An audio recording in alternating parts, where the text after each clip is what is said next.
வணக்கம். நம்மளோட வாழ்க்கையில நம்ம கூடவே இருக்கிற நிறைய பேருக்கு நாம தேவைப்படும் போது மட்டும்தான் நாம தேடப்படுறோம். தேவைகள் முடிஞ்சு போச்சுன்னு வச்சுக்கோங்களேன், நாம தூக்கி எறியப்படுறோம். நம்ம கூட பழகக்கூடிய பேசக்கூடிய பெரும்பாலான மக்கள் என்ன பண்றாங்கன்னா, நம்மளோட நல்லதுக்காக நம்ம கூட பேசுறதே கிடையாதுங்க. ஞாபகம் வச்சுக்கோங்க, அவங்களுடைய தேவைக்காக மட்டும்தான் நம்ம கிட்ட அதிகமா பேசிக்கிட்டு இருக்காங்க அப்படிங்கறத கொஞ்சம் புரிஞ்சுக்கோங்க. அதே மாதிரி நம்மளோட வார்த்தைகள் யாரையும் காயப்படுத்தாம இருக்கணும் அப்படின்னா, அடுத்தவங்க கிட்ட பேசும்போது நலம் விசாரிக்கிறதோட மட்டும் நிறுத்திக்கோங்க. உங்களுக்கு என்னப்பா இன்னும் குழந்தை இல்லையா, ஏப்பா இன்னும் நீ வீடு கட்டலையா, இன்னும் இதே பழைய வண்டி தான் வச்சிட்டு இருக்கியா, உன் பிள்ளை கவர்மெண்ட் ஸ்கூல்ல தான் படிக்குதா, இந்த மாதிரி அவங்களோட மனசை காயப்படுத்தக்கூடிய கேள்விகளை தயவு செஞ்சு யாரை பார்த்தும் கேட்காதீங்க. இது நான் ஏன் சொல்றேன்னு கேட்டீங்கன்னா, எல்லாருமே அவங்க வாழக்கூடிய வாழ்க்கை அவங்களுக்கு சொர்க்கம் தான்.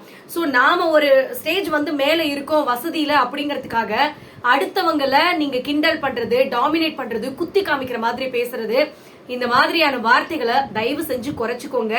இங்க தூக்கி எரிஞ்சவங்களையே மறுபடியும் துரத்திக்கிட்டே இருக்காதீங்க. ஏன்னா அன்பு ஒன்னும் குப்பை கிடையாது. அதை நீங்க தேவை முடிஞ்சதுக்கு அப்புறம் தூக்கி எறியறதுக்கு அது ஒரு பொக்கிஷம் அப்படிங்கறத மறந்து போயிடாதீங்க. ஒருத்தவங்க கிட்ட மறுபடியும் நீங்களா போய் தொந்தரவு பண்ணிட்டு இருக்காதீங்க.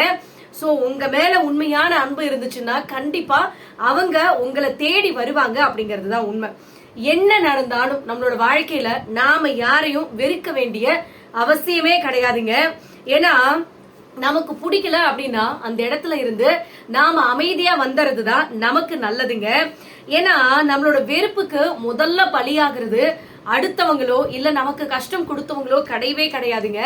அதுல முதல்ல பலியாகிறது நாம தான், நம்மளோட மன உளைச்சல் தான். சோ அவனை பழி வாங்கணும், அவன் என்ன இப்படி கஷ்டப்படுத்திட்டான், துரோகம் பண்ணிட்டான் அப்படிங்கறத யோசிச்சு நமக்கு நாமளே தண்டனை கொடுத்துக்கிட்டு இருக்கோம் அப்படிங்கிறது தான் உண்மை.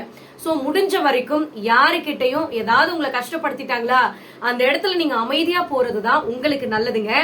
வாழ்க்கையில எதுவுமே நிலையானது கிடையாது அப்படிங்கறத நாம உணர ஆரம்பிச்சுட்டோம்னு வச்சுக்கோங்களேன், நமக்குள்ள இருக்கக்கூடிய ஆணவம், திமிரு, அகங்காரம் இது எல்லாமே காணா போயிடும் அப்படிங்கறது தான் உண்மைங்க. ஒருத்தர் உங்களை எப்ப பார்த்தாலும் குறை சொல்லிட்டே இருக்காங்க அப்படின்னா நீங்க எதுவுமே சொல்லாம அந்த இடத்தை விட்டு அமைதியா மனசுக்குள்ள ஒரே ஒரு சிரிப்பு சிரிச்சிட்டு வெளியே வந்துருங்க. அந்த சிரிப்பு எதுக்காக தெரியுமா நான் சிரிக்க சொல்றேன்? ஏன்னு கேளுங்களேன், இங்க பல லட்ச ரூபாய் நோட்டுகளை விட சில்லறைகள் இருக்கு பாத்தீங்களா, அந்த சில்லறைகளுக்கு தான் சத்தம் அதிகமா இருக்கும். அதே மாதிரி மைண்ட்ல வச்சுக்கோங்க. எப்ப பார்த்தாலும் இவங்க நம்மள குறை சொல்லிட்டே இருக்காங்களே, லொடலொடன்னு பேசிக்கிட்டே இருக்காங்களே, நம்ம மனசை கஷ்டப்படுத்திட்டே இருக்காங்களேன்னா வருத்தமே படாதீங்க.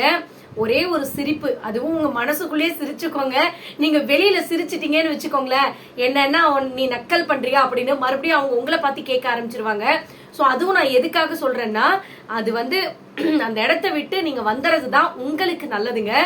ஏன்னா இவங்க இப்படித்தான் அப்படிங்கறத தெரிஞ்சுக்கிட்டீங்கன்னாவே மறுபடியும் அவங்க குறை சொன்னாவோ உங்களை திட்டுனாவோ உங்க மனசு கஷ்டமே படாது அப்படிங்கறதுதான் உண்மைங்க. இங்க குற்றம் காண்பதற்கு பாத்தீங்களா, எதை பண்ணாலும் குத்தம் கண்டுபிடிக்கிறது, குறை சொல்றது, இது எல்லாமே பழக்க வழக்கம்லாம் கிடையவே கிடையாது. அது ஒரு நோய், அது ஒரு மன நோய் அப்படிங்கறத புரிஞ்சுக்கோங்க. ஏன்னா இந்த மனநோயாளிகள் நம்மளை சுத்தி நிறைய பேர் இருக்காங்க அப்படிங்கறத தெரிஞ்சுக்கோங்க. அவங்க நோயாளி அப்படிங்கறது நமக்கு தெரிஞ்சு போச்சுன்னா அந்த இடத்துல நம்ம அமைதியா இருக்கிறது தான் நமக்கு நல்லது. அப்படி இல்லைன்னா நமக்கு தான் பிரச்சனை அப்படிங்கறத தெரிஞ்சுக்கோங்க. முடிஞ்ச வரைக்கும் நீ இப்படித்தானா, உனக்கு இதுதான் பிரச்சனையா அப்படின்னு நினைச்சுக்கிட்டு உங்க வேலையை பார்த்துட்டு அமைதியா நீங்க வந்துறதுதான் உங்களுக்கு நல்லதுங்க. யாரையுமே அளவு கடந்து உங்களோட வாழ்க்கையில நேசிக்காதீங்க. கடைசியில காயப்பட்டு கலங்கி போய் நிக்கிறது நீங்களாதான் இருப்பீங்க. ஏன்னா அடுத்தவங்களால நாம காயப்பட்டவங்களை விட நமக்கு பிடிச்சவங்களால காயப்பட்டதுதான் நம்மளோட வாழ்க்கையில நிறைய இருக்கும் அப்படிங்கிறது தான் இங்க நிதர்சனமான உண்மைங்க. இங்க நாம ஒருத்தவங்களுக்கு தூரத்து உறவா இல்ல கிட்டத்து உறவா நெருங்கின உறவா அப்படிங்கிறது அவங்களோட உறவு பொறுத்தெல்லாம் கிடையாதுங்க. இன்னைக்கு இருக்கிற காலகட்டத்துல அந்த உறவை நிர்ணயிக்கிறது, தீர்மானம் பண்றது எல்லாமே அவங்க கிட்ட இருக்கக்கூடிய பணம் தான் அப்படிங்கிறது தான் உண்மை. சோ இதுல ஒரு பழமொழி இருக்குதுங்க, பழமொழி கிடையாது, ஒரு அருமையான ஒரு கவிதை. என்னன்னா, பணம் உன்னிடம் இருந்தால் வழிபோக்கனுக்கும் நீ சொந்தக்காரன், பணம் உன்கிட்ட இல்லைன்னா சொந்தக்காரனுக்கும் நீ வழிபோக்கன்னு சொல்லுவாங்க.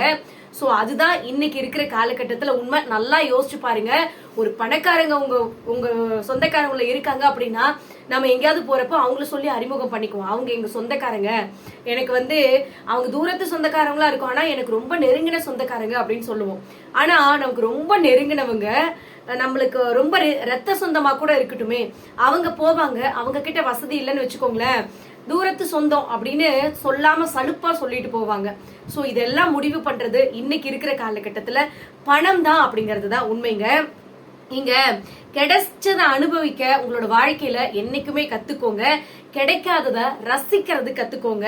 அப்பதான் வாழ்க்கையில என்னைக்குமே துன்பமே இல்லாம இருக்க முடியும். போனதை நினைச்சு வருத்தப்பட்டு இருந்து எந்த ஒரு யூஸ்மே கிடையாது அப்படிங்கிறது தான் உண்மை. ஒரு விஷயம் நமக்கு கிடைக்கலையா, அதை ரசிக்க கத்துக்கோங்க. அது கிடைக்கலையேன்னு ஏங்கி ஏங்கி வாழ்க்கைய வீண் பண்ணிடாதீங்க. இங்க உங்களோட யாரெல்லாம் துணையா இருக்கிறாங்க அப்படிங்கறத யோசிச்சு பாருங்க. உங்க கூட யாரெல்லாம் துணையா நிக்கிறாங்கன்னு நீங்க நம்புறீங்களோ அவங்கதான் முதல்ல உங்களை விட்டுட்டு போவாங்க அப்படிங்கிறது தான் உண்மை. யாருன்னே தெரியாத ஒருத்தர் இருப்பாங்கல்ல, தூரத்து சொந்தமா இருக்கட்டும், இல்ல ஏதாவது ஒரு ஃப்ரெண்ட்ஸா இருக்கட்டும், ஏதாவது ஒரு விதத்துல யாருன்னே தெரியாத ஒருத்தர் இருப்பாங்க.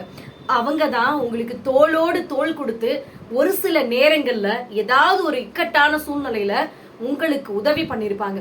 அப்படிப்பட்ட நபருக்கு நீங்க கடவுள் அப்படிங்கிற பெயர் வைத்தா கூட அது மிக பொருத்தமா இருக்கும்.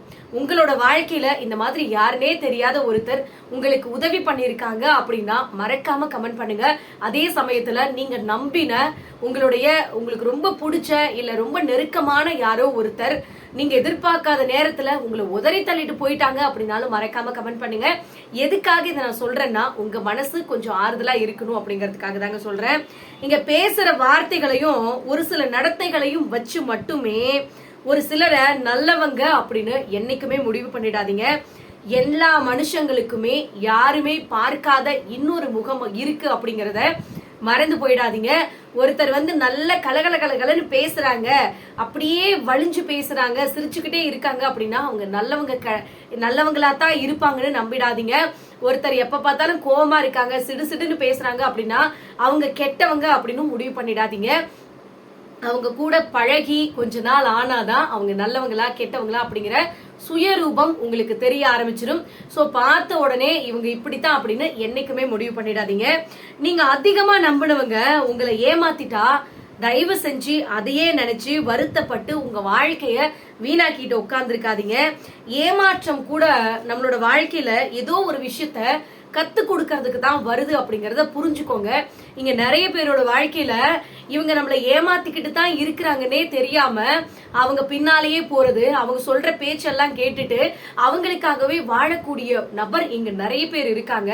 சோ அட்லீஸ்ட் இவன் நம்மள ஏமாத்திட்டு போயிட்டான் அப்படிங்கிற ஒரு விஷயத்த தெரிஞ்சுக்கிறதுக்கான வாய்ப்பை கொடுத்துட்டாங்க அப்படின்னு தெரிஞ்சுக்கோங்க.